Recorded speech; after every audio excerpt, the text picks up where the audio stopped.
Përshëndetje, sot në lëndën e diturisë natyrës kemi përsëritjen e kapitullit të fundit toka dhe hapësira.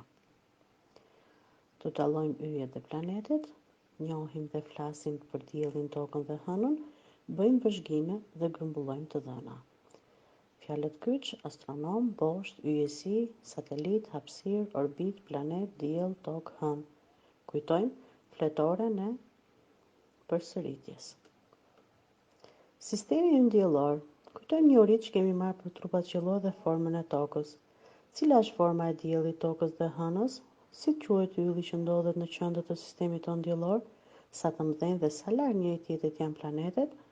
Për këtë na ndihmon tabela. Toka. Toka është i vetmi planet i sistemit tonë diellor ku ka jetë. Dielli është ylli më i afërt i tokës. Në sistemin tonë diellor, të gjitha planetet rrotullohen në orbitën rreth diellit.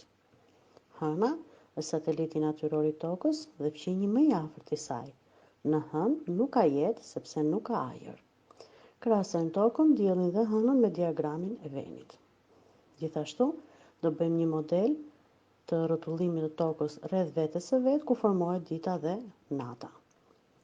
Rrotullimi i tokës rreth boshtit të vet bëhet në drejtim të kundërt të akrepave të orës, dhe kjo gjë na formon ditën dhe natën. Themi se dielli lind në mëngjes kur ai shfaqet në horizont dhe kur largohet nga horizonti, themi se dielli perëndon. Atëherë gjejmë të dhëna në internet për lindjen dhe perëndimin e diellit, për llogaritim kozjatjen e ditës, çfarë përfundimesh do nxjerrin, dhe gjejmë informacione të kozjatjes së ditë natës në planetet e tjera të sistemit tonë diellor.